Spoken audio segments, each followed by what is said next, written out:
evening. It's Tuesday night, and I am Rick Dancer, and this is Get Real with Rick Dancer. We have an amazing show for you tonight. If you're in Montana, we got something for you. If you're in Oregon, we have something from Montana that's going to be for you. If you live in Oregon, I have a story that's not going to make you very happy, but what's going to make you happy is to see parents standing up to their school districts to fight for their kids. We have parents in Rogue River, Oregon. A video was played in a class the other day, and I'm going to have the parents on in just a minute. They can explain how old these kids are, but they're young, and the video is disgusting. And it wasn't just played once, it was played like over and over in different classrooms. And these parents have been on Lars, they've been going out, they're in the car because they're ready to go to a board meeting to fight this thing. And I think what people in Oregon and in America are learning is we're the boss. We are the boss. The Constitution starts with a very simple phrase, we the people. Doesn't say we the president, doesn't say we the legislature, doesn't say we the Senate, we the House. Doesn't say we the bureaucratic deep state. It doesn't say we the donors. It says we the people. And I think we the people are finally starting to figure out what the hell is going on. Our show is brought to you by Dr. Michael Bratlin, Chris Dental Family Dentistry. Just talked to him today. He was talking about now is a super good time to get into the dentist because they're real slow this time of year because of the holidays. And it's a great time to get in and get any kind of work done that you want done. And we thank you, Dr. Bratlin, for being there. Our second topic tonight is the Montana Family Foundation. It's a foundation that fights for family, for faith. I lost the other F word, faith, family, and freedom. How could I forget my favorite word? That's what they fight for. But Derek's joining us, and he's going to join us. And there's some things that he had this speech that he gave. And I just sat there while he was talking going, I want my audience to hear this because there's things you can do even when you don't think you can do something. And I think the media never covers, they just cover like, oh, Supreme Court turns this over, but they never cover the little details. And I want Derek to talk about that for Montanans. But I also think that you in Oregon can get something out of this to realize that don't stop. Just because something gets ruled against you, don't stop right there. You just keep going. So a great example of just keep going are the two ladies you're about to meet from Rogue Valley. I'm going to bring them in. There's Sarah and Emily. And so you guys are sister-in-laws, or how are you related? We're sisters. Sisters, yeah. You're sisters. Okay. Yeah. And so tell me, you each have a child, a daughter and a son. Go ahead. Yes, I have a daughter and she has a son, and they're 19 days apart. So they're in the same grade. They go, they have the same classes, but just different periods. So how old are they? They both just turned 13. Yes. They Okay, both so had that's birthdays like, in October. that's middle school, right? Yeah. Yeah. Seventh grade. Seventh grade. So tell people what happened. Well, on Thursday the 6th, my daughter told me that a rape video was shown in class, that her cousin told her about it, and another one of her friends told her that there was going to be this rape scene in the class. And so then, come fourth period, she gets to class, and sure enough, she watches this video and there's a rape scene. Made her feel completely uncomfortable and lost and confused. And so she didn't know that she could speak up for herself. She didn't know that she could go seek help. She just had to sit there. This is a teacher playing this, so it I guess it must be okay is probably what she thought, because we're supposed to trust the teachers. But well, as he's shown, he's not suitable for that position because of what he showed. But we went and inquired, what's the thinking behind this? What's the process? Why? And he said, well, I've been showing it for 3 years and no one's ever had a problem with it. But that doesn't make it okay. It was the first time that the principal had even heard of it, even though it had been shown for the last 3 years. And he said, well, it's on YouTube, and there used to just be one commercial, and it allowed me to skip it. But now there's like 3, 4, 5, 6 commercials, and when I try to skip that part of the video that I knew was there, it wouldn't let me. It just glitched, so I just played it. And Does his teacher understand that all you have to do is download the damn video off of YouTube? And there's all kinds of programs out there. If you really cared about this, you can cut this section out. Let's show people what we're talking about. Okay, so I don't think most of you sit here and watch my show with your children, but I'm just going to warn you. And this, I mean, it's a cartoon, but I want to just warn you that this is completely inappropriate. And so I pieced it together twice because the actual scene is really, really short. And it's, as an adult, I don't think you're going to get, and you're going to be repulsed, but you're not. It's not like, you know what I mean? I'm just trying to cover people's feelings, but let me just play this for you. The wedding night is a farce. Gunther falls upon his bride while the invisible Siegfried holds her down.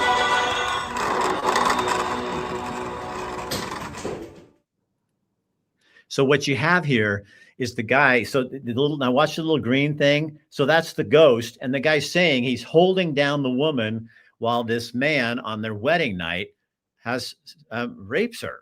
And I'm not laughing. I am like, why is that even okay?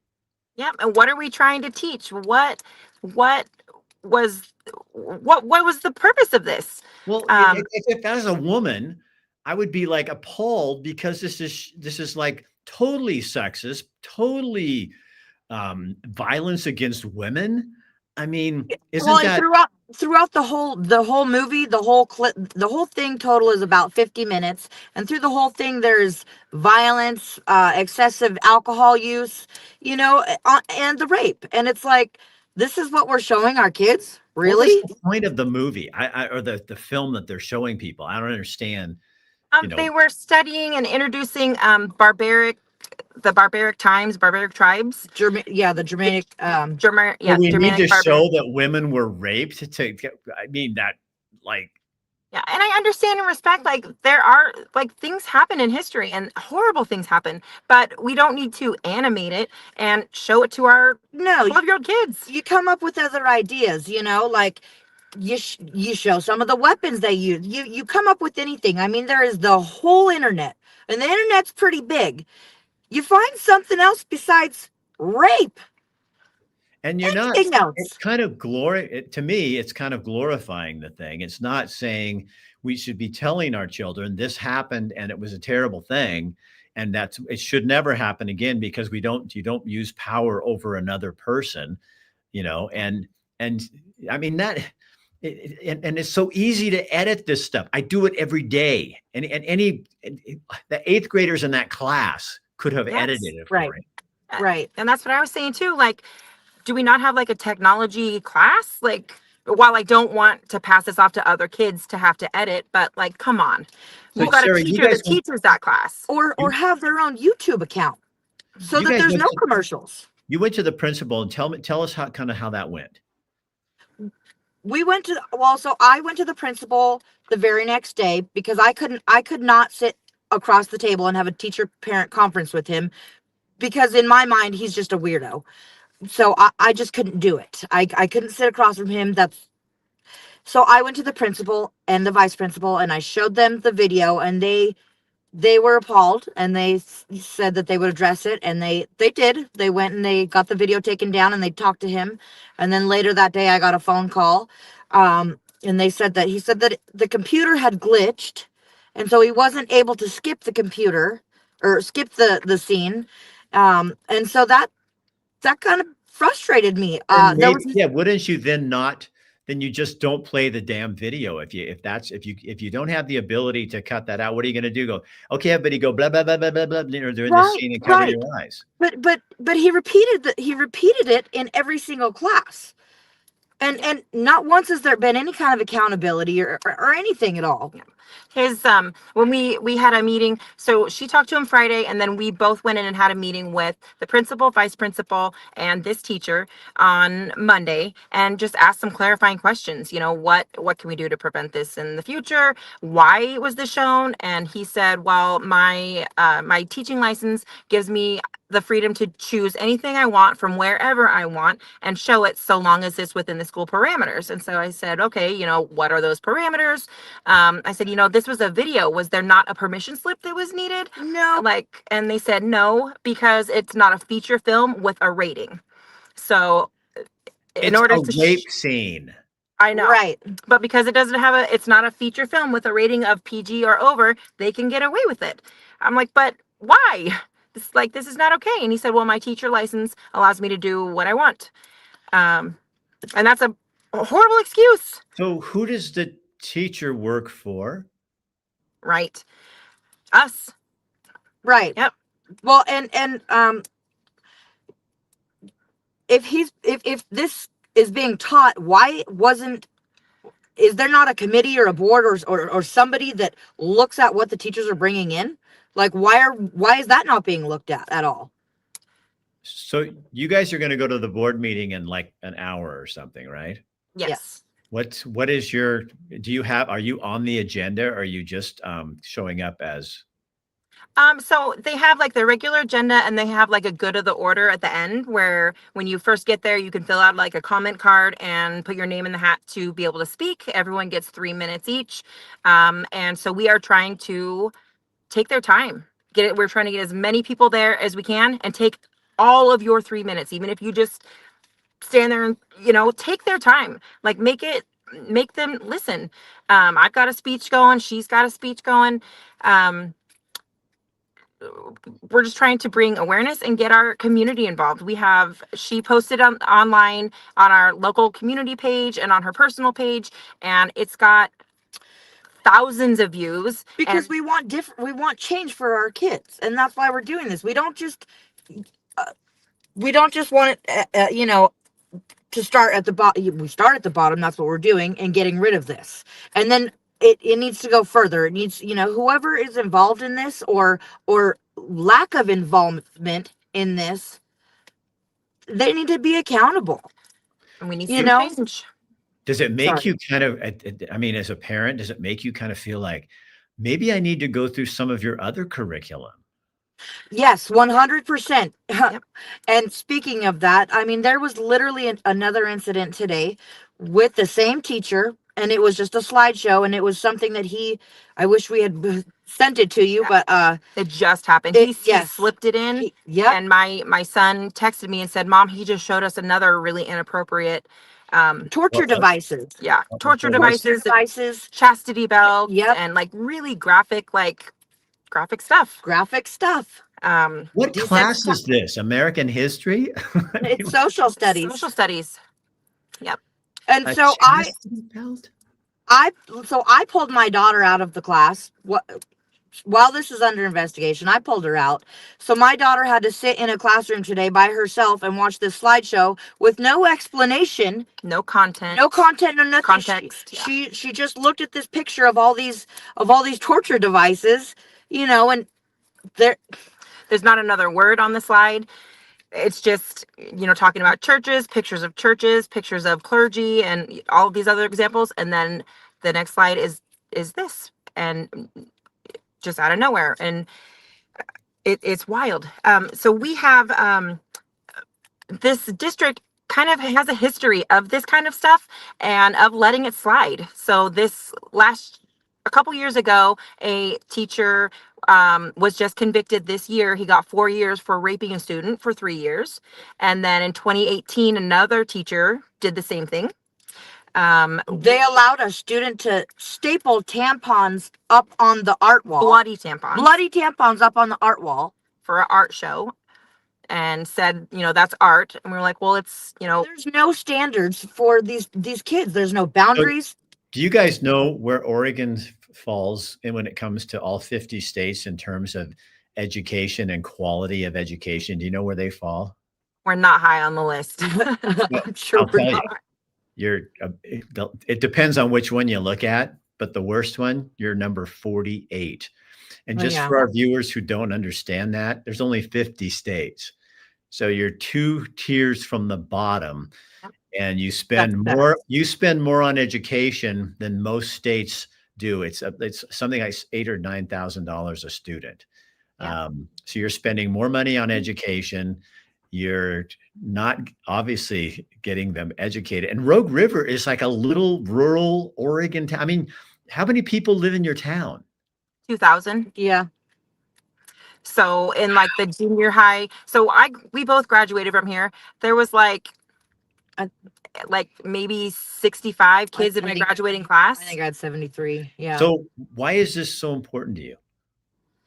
These are my kids. Yeah. And this is our future, not just, it's my kids' future, and it's our country's future. And I don't need my daughter accepting anybody thinking it's okay to take advantage of her in the name of history or whatever.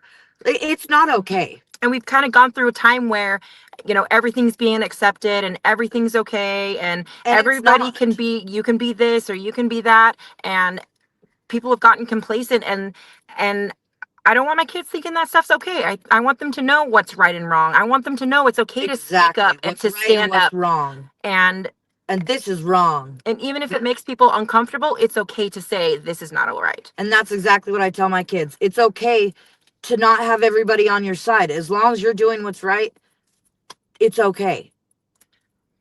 So we want change, not just for our kids, but for all the kids. All kids.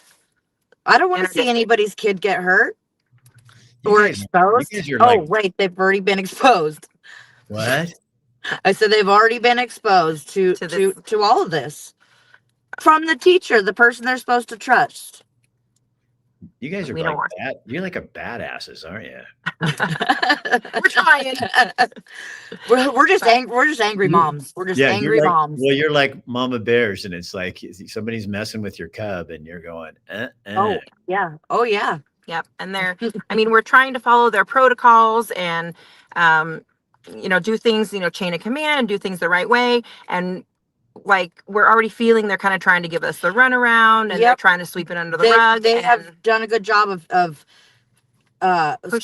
psychologically messing with, by I've been messaged by some of the board member and other teachers from the high school, not even the junior high, but they're messaging me saying, I wish you would have came to us first instead of posting it. Oh, why? Because you want it quiet? Because you want to just slip this under the rug?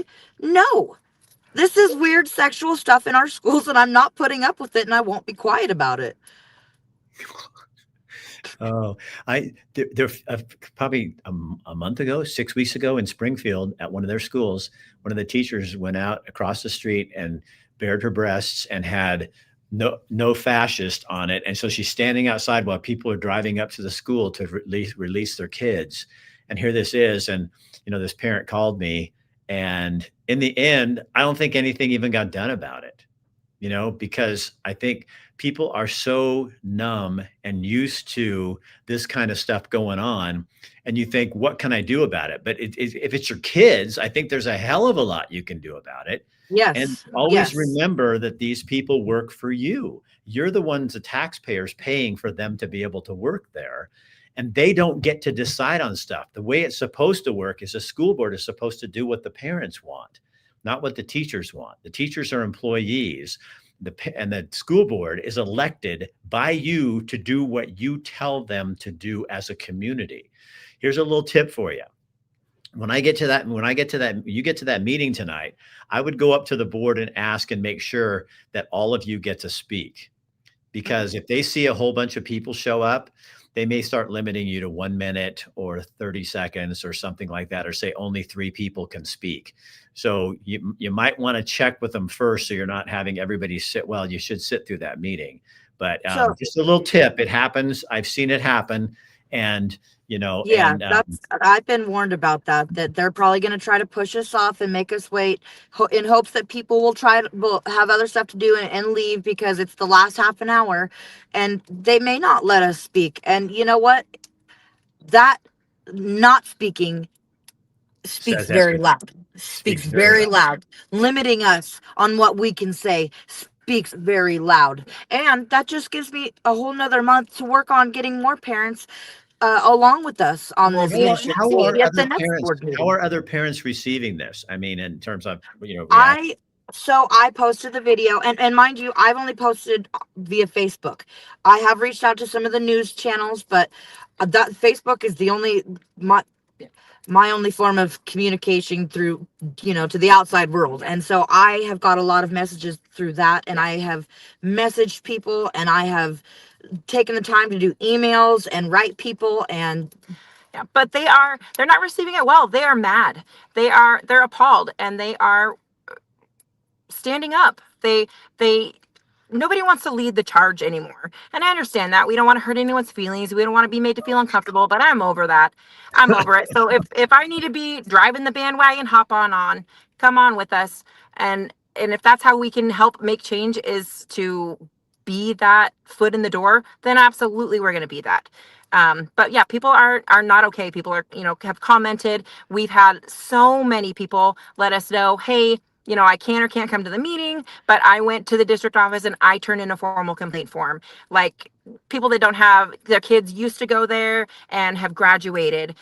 Community members who have been here forever have put in comment and complaint cards. And so people are speaking up to the board, to the superintendent, to the district, letting them know, like, we see this, we hear this, and we're not okay with it either. Okay, Yeah. my last suggestion.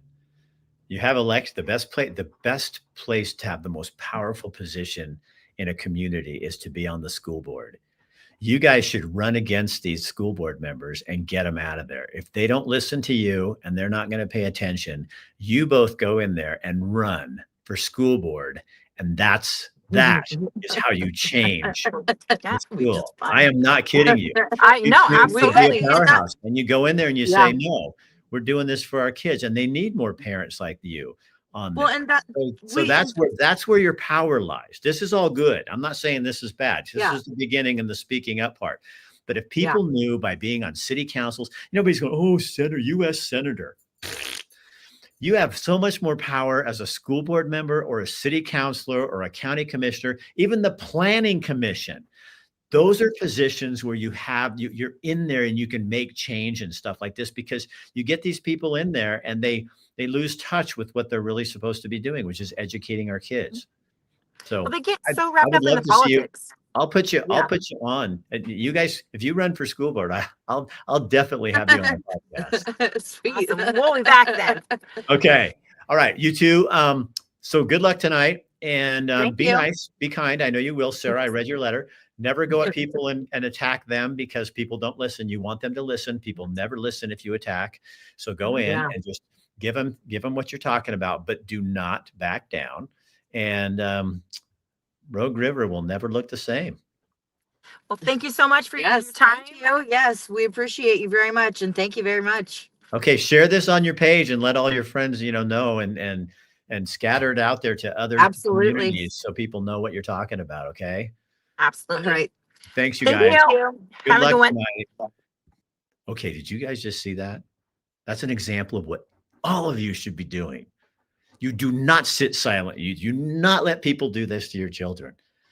And even if there's a great idea for why this was shown, I don't know. It doesn't sound like it to me. I can't see any reason. You can talk about what happened in past, but you don't have to show stuff like that. But if you're uncomfortable with something, don't get comfortable with it. Say something.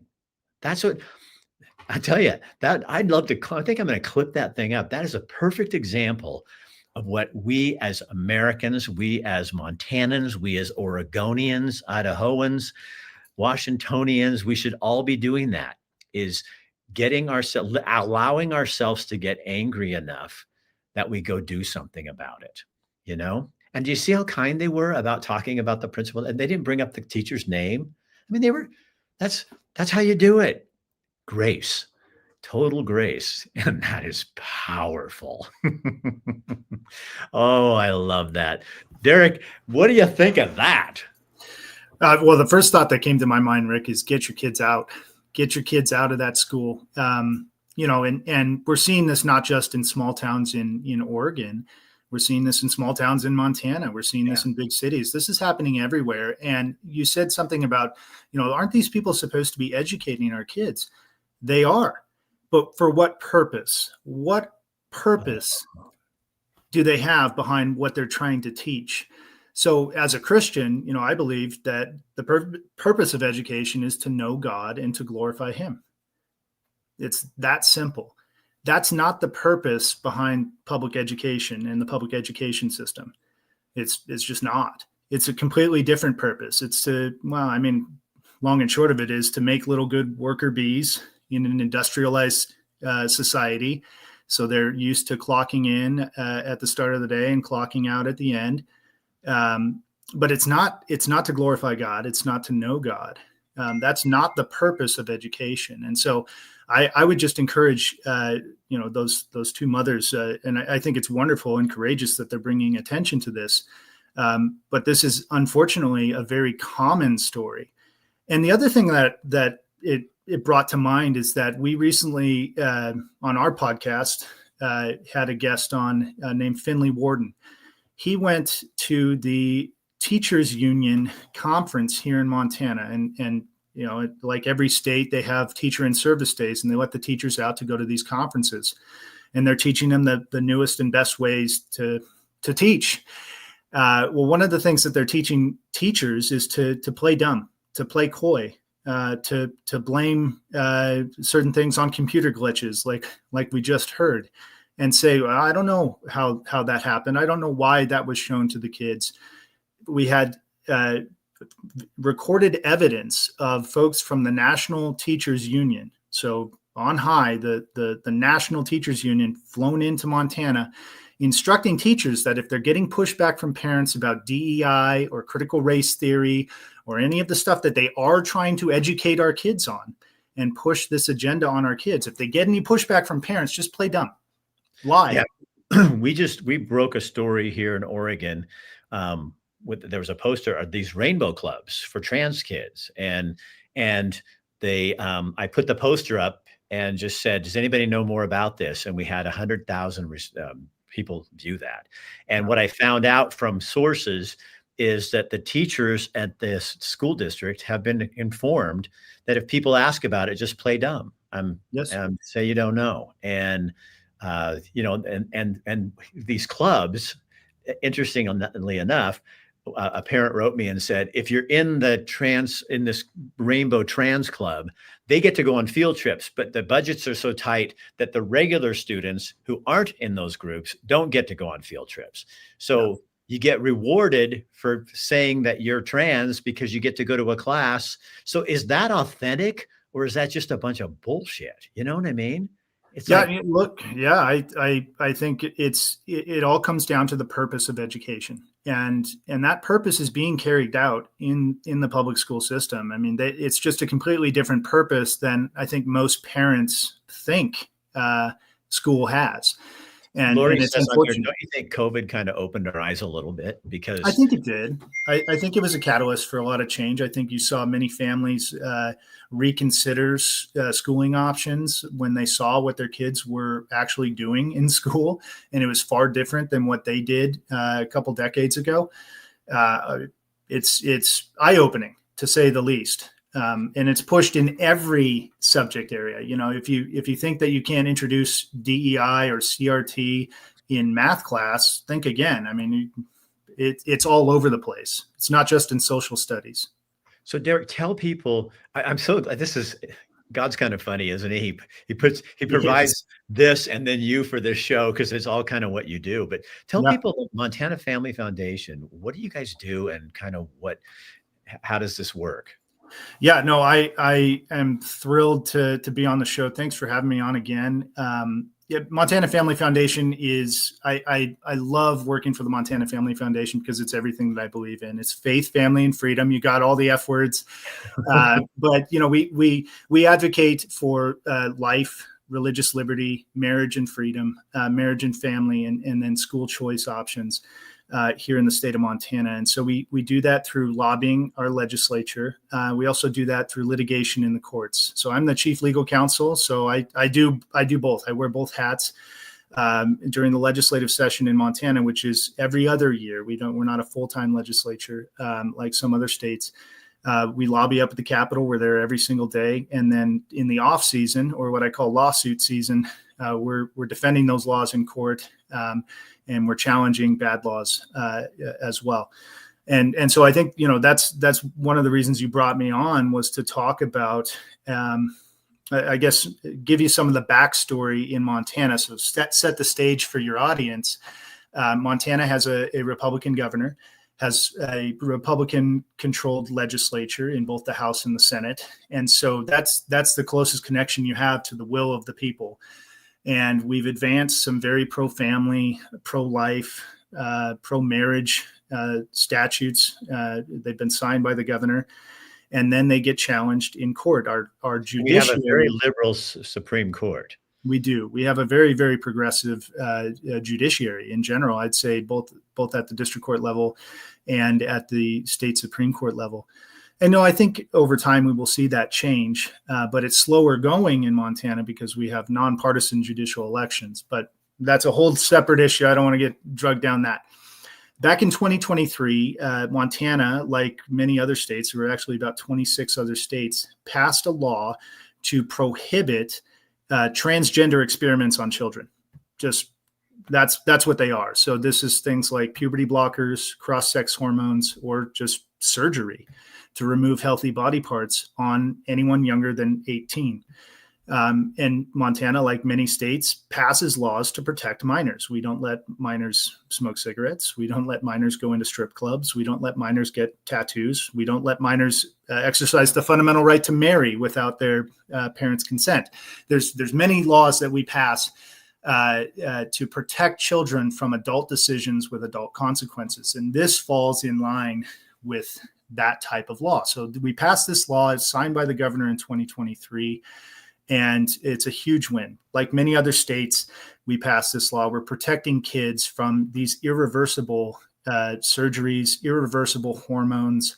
It's an industry that creates lifelong patients that are dependent on synthetic hormones that their body doesn't naturally produce. There's a whole host of issues, both physical and psychological, that come with transitioning, especially a minor. So we passed that law in Montana. It gets immediately challenged in court. In Missoula, which is a very, very liberal district area of Montana, it was struck down. It was enjoined in Missoula. And then that injunction was appealed to the Montana Supreme Court. At the same time, out of Tennessee, there was a case called Strenght that made its way all the way up to the U.S. Supreme Court. It was the same exact law in Tennessee that was challenged, and the U.S. Supreme Court was going to decide whether or not this law could withstand scrutiny. Our Montana Supreme Court decided they were going to issue their opinion before the U.S. Supreme Court issued their decision in Strenght, and they upheld the injunction in Montana. So they said, you have to strike this law down until we've had a full hearing on the merits. And they cited the right to privacy, among some other things here in the Montana State Constitution, as the basis for enjoining the law. A couple months later, Strenght was decided by the U.S. Supreme Court, and they upheld the law. They said states have a right to protect minors. So that sets the stage from 2023. Here we are in 2025. Back in the legislative session, we've been told by the Montana Supreme Court that this law that you passed to protect minors is enjoined. So what are we going to do about it? Well, we don't give up. As you said in your open, we don't give up at the Montana Family Foundation. We just had to get creative. So what we did, instead of prohibiting this practice, what if we made it harder to insure the practice? What if we made it so cost prohibitive that these gender clinics that are hacking up children can't do business anymore? They can't get insurance to practice this experimental procedure on kids. So what we did, we took a look at the statute of limitations for medical malpractice in the state of Montana. And typically that's only 2 years. And it's similar in other states. There may even be shorter deadlines in other states. And we started out with the grand idea of making that as long as possible. We said, why not make it 25 years? What if you have some chemical synthetic hormone when you're 16 and you take it for 2 years and it makes your voice really deep. And then in your 30s, you're a young woman who wants to have kids and you realize you've been harmed because of these synthetic hormones. Well, let's make the statute of limitations really long. We started out with 25 years. The Montana legislature was uncomfortable with that long of a time frame. But what we settled on was actually, it depends on the age of the child, and the time of discovery of the harm, but all of these kids are harmed.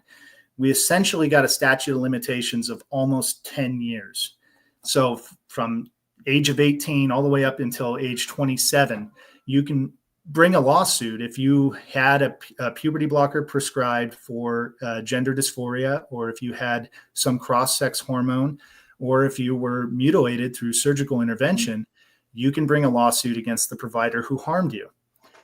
And what we saw as a result, Rick, is that within a couple months, all of the gender clinics that would perform these procedures on kids, they stopped doing it. And that was a huge win to protect kids in Montana. And it's a reality that these doctors are just not going to stand by their work, because it's not medicine. It's intervention. It's an experiment. And it's disgusting. It's horrific. Well, that tells you that if they don't want to go out 10 years, they have to see the stories that come out of kids that are, 5 years later, and all of a sudden, they're realizing they made a mistake and Yes. they didn't want to do this. So Yeah. 'cause that just proves it. Yes. But what I love about that is too, you didn't fight the ruling because you knew you couldn't beat the court. So instead, you made it more difficult, and basically they stopped doing it. So but the problem is, like, until I go to this meeting with you and hear that conversation from the media standpoint, all I heard was headlines that says this is shot down and now people can be doing this. So yes, it was shot down, but people aren't doing it because they don't want to stand up to back their practice of what they're doing, this medical procedure for 10 years, Yeah. And it was all, and a big part of the reason why it passed is because it's really happening. We had a young lady by the name of Elle Palmer who flew out. She now lives in Washington, the state of Washington, but she grew up in Great Falls, Montana. And she had this exact thing happen to her when she was 15, 16 years old. And she had battled significant mental health issues all the way up until the point where she self-diagnoses with gender dysphoria, visits a gender therapist, and the therapist immediately agrees with her. Oh, yeah, you have gender dysphoria. Of course you do, within the first meeting.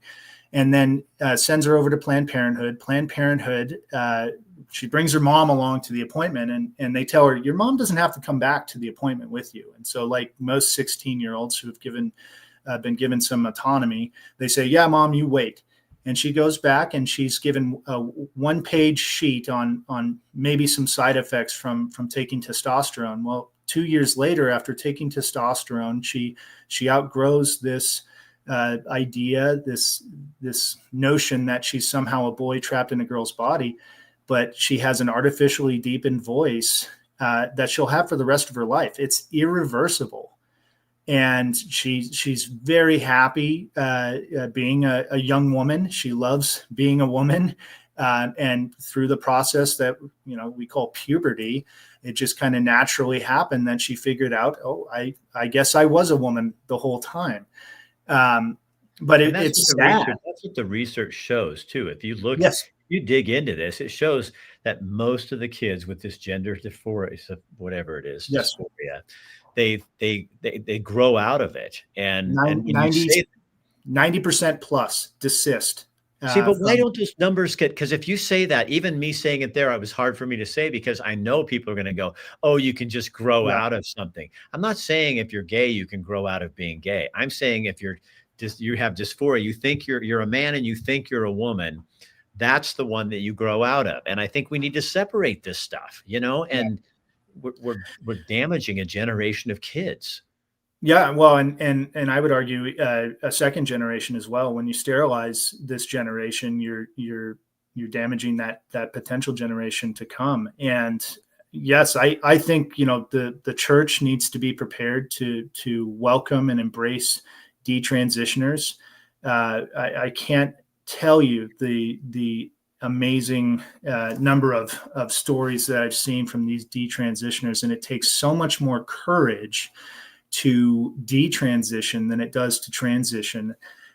You're leaving that community that affirmed you all along, said you're making the right choice. Don't worry, it's reversible. I mean, whatever, told your parents that, would you rather have a dead son or a living daughter, or vice versa?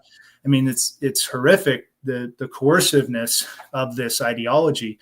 It takes so much more courage to detransition and say, no, I made a mistake and I have to live with it for the rest of my life. And sometimes that means, if you were a young woman who is now trying to appear as a man and you had your breasts removed. And there's one story, Prisha Mosley, that exact thing happened to her. She had her breasts removed as an adolescent, and double mastectomy, pretty serious procedure, and then detransitioned and realized I made a horrible mistake. She's now married, had a child, but immediately after giving birth, she had to go into an emergency surgery because her milk started to come in and it had nowhere to go because she had had her breasts removed. I mean, and I'm sure the doctors who did that surgery on her originally told her that those things could happen.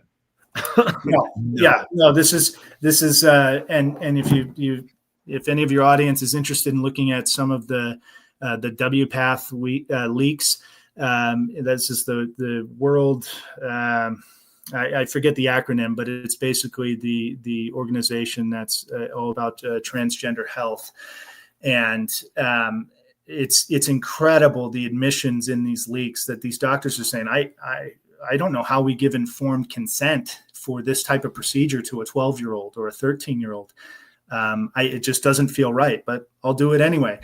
Because the industry that's created from this, you develop lifelong patience, because if they're taking these hormones to appear as something that they are not, they have to keep taking those hormones, and there's horrible repercussions from that. Not to mention the suicidal ideation actually increases after transition, as opposed to before. But by doing what you guys did here in Montana, is coming up with a way to make it so that the doctors have to be responsible for this longer than 2 years, push it out there 10 years, and all of a sudden it's like everybody's so there's no clinics doing that in Montana now. Not to my knowledge. The three largest in the state of Montana that were conducting these types of experiments on kids have all announced within weeks of each other that we're not doing this anymore. The risk is too great. The insurance premiums are too high. We're just not going to do it. And they'll cite things like, due to changes at the federal and state level with regulations, we're just not offering these services anymore. Just blame Trump. Blame Trump. It had something to do with Trump, But we're very happy about this progress and with this legislation to protect kids, and it all comes back to the Hippocratic Oath, to do no harm. When they are blatantly violating that oath through these procedures, they are inflicting harm physically and psychologically, emotionally on their patients through these experiments. We got to put an end to it. So, Derek, what do you think the next big issue for, I feel like an issue in Montana is going to be the same issue in Oregon. Similar, you know what I mean? What do you think that, what do you really kind of, I don't mean to use the word dread, but, Well, we're obviously very focused on those four main policy issues, and at the state level, sometimes that varies, between Oregon or Montana. What I can say is that in a post Roe and post Dobbs world, because of the piecemeal approach to state constitutions in terms of the legality of abortion, I mean, that's a big issue for us still in Montana, defending the sanctity of life. I think as medicine continues to advance and as we discover more and more about the true miracle of life, we're going to see a push and a realization from this up and coming generation that life really does begin at conception. That is a unique human being developing in the womb. It's not just a clump of cells. And I think the life issue is going to be a big one in years to come. School choice is another one. Your last guest just highlighted the fact that the agenda from the public schools is to educate your kids, but not for the purpose that most parents are sending their kids to school for. And so, I think we're going to see more and more school choice options around the country for homeschooling, microschooling, private schooling, charter schooling. So parents are equipped and empowered to place their kids in the best educational environment for their specific child. Parents know their kids better than the school system. So, and there's a whole host of issues. I mean, if at the state level, it's going to be a little bit different than the national level. But, in Montana, those are kind of the fights that I see. I think the school choice, you're right. That's going to be in Oregon. I know there's a real move to look that direction, especially when you realize if you got the money that Oregon is paying, and Montanans too, what you're paying for per student, you could get one heck of a great education at a private place, or use that money for your homeschool or whatever you want to do. But I think parents, the biggest mistake the teachers union made, I think, there's been many, but the biggest mistake they made was all the crap around COVID. I don't know what it was like in Montana, but in Oregon, they ran everything and they shut down the schools for almost 2 years. What they did was they gave us a glimpse into what they are and aren't doing. And that was their big mistake, because now school enrollment, I looked at 3 different schools in the Eugene area. Their enrollment's so low, they're closing schools and consolidating, and they're blaming it on the fact that people don't have as many children. But I think it's bigger than that. I think it's that parents have taken their kids out of school. They realize you can homeschool your kids for 2-3 hours a day and have the rest of the day to go do something else, and they're getting a better education than they are sitting in a classroom watching videos about somebody raping somebody. It's horrible, and that's not a social study. You don't need that in the classroom whatsoever. And I would encourage parents, if you have the eye-opening experience like that with your child in school, look for alternatives. You may be compelled to send your kids to school because of compulsory education laws, but it doesn't have to be that school. There are other options. And quite frankly, homeschooling is a great option for a lot of families. It doesn't take all day. Just because you've been programmed to think that you go to school from 8 a.m. to 3 p.m., let me tell you, your kids are not learning that entire time. There's a lot of breaks in between. You're only learning your core subjects for maybe an hour and a half. And the other thing that always comes up is the socialization. It's like, and there are so many organizations in Oregon and here in Montana where you do your classroom work at home, and then once or twice a week you get together with other homeschool groups, and they organize field trips and basketball games, and you can still play in kids sports or whatever kind of leagues. When you really start looking into it, everything's right there to make it for you. And it's not as hard as it sounds, but I'll tell you what, it sure is better than having to do what those 2 parents are doing right now, and having to go to a school board meeting and be frustrated, because I hate that part. That's why I warned them, because the school district does everything it can to not listen. And it's going to appease them as long as you can. In Springfield, I know that's what happened with the breastless teacher. They knew people would just lose interest and stop talking about it, and they just let it wear itself out. But I think what they don't understand is, I think people are to a point now in our culture where we realize that we do make a difference when we vote and when we say something. And I think that they've let the cat out of the bag, and it will never be the same, which I think is a God thing. And I think it's a good thing. Well, the devil always overplays his hand, Yeah. and the other thing is, a lot of people aren't willing to make a change until they get uncomfortable. And so I think having that uncomfortability with what's being taught at school, that's gonna be a catalyst for some change. Derek, thank you so much for coming in and talking this. I mean, I'd love to be able to think I produced this. I had this all planned and knew, but they contacted me yesterday and I thought I could squeeze him into Derek's show. Wait a minute. This is exactly what he does. It's perfect. It worked out really perfectly. And I hope other people, if you're interested, the Montana Family Foundation, look into it. If you're in Oregon, go look at what they're doing and model something like that in Oregon, because I think you could be a powerhouse. That's why I wanted them to see and hear what you were talking about, because if we don't share things like this, there are ways. There's never a done decision, and there's always ways to make that. And I think I give you credit. That's super smart. Oh, well, thank you. And I like that I live in the state that you're doing this. We do too. All right. Thanks for the opportunity, Rick. Thank you. Oh, bud, you're welcome. Thank you. All right. See you later. So there you go. That I hope you understood that, what the Montana Family Foundation is all about. And, they found a way around. So the U.S. Supreme Court rules one way.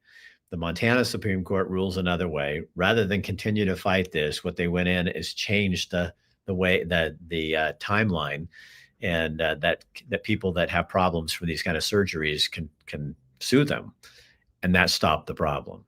So you have to be creative. And as for those two parents, you guys, I think everybody needs to learn something. I take something away from that. It's just never give up. I mean, your kids are worth it. You know what I mean? Your kids should not have to watch a rape scene in a tiny 2,000 person town of Rogue River because because a teacher can't edit something out. Then you shouldn't play it and come up with a new, more creative lesson plan. But the good news is now those parents know what that teacher's teaching and what that school is allowing to be taught. And that's going to be the end of that for them. Tomorrow, what do I have tomorrow? Oh, in Eugene or Lane County, very contentious races for county commissioners there. And Jake Pelroy, good friend of mine. We've had other people on who are running for the same position. He's running for the East Lane County seat. And if you live in that area or want to know more about, who's running, I like to let you guys I love this format because you get a long conversation with them so you can see not just how they answer the questions, but who they are as people. So Jake will be on the show tomorrow. So tune in 4:00. If you guys would do something for me, share this on your page. And I also have a new option. If you guys want to want to help Kathy and me with our, what we're doing, it's real cheap. It's on, I have a site and I can get that to you. You can email me, rick@rickdancer.com, and I can tell you how to get on it. It's $12 a month, and we're giving other kinds of content. So it's more than just what we do here on this social media. And it's much more personal because I'm not just blabbing to the whole world. I'm talking to a specific audience. So it's an NAS account, NAS. It's where my site is, but I could, in fact, I'll put it in the comment section in here. And if you guys are interested, it's just a way to fund us monthly to kind of pay for independent journalism. I feel funny asking like that, but you got to ask or people don't know. And we've got like a couple hundred people in there now. So we'd love to have you over there as well. All right. We'll see you tomorrow night. Stay tuned. Stay ready. Fight.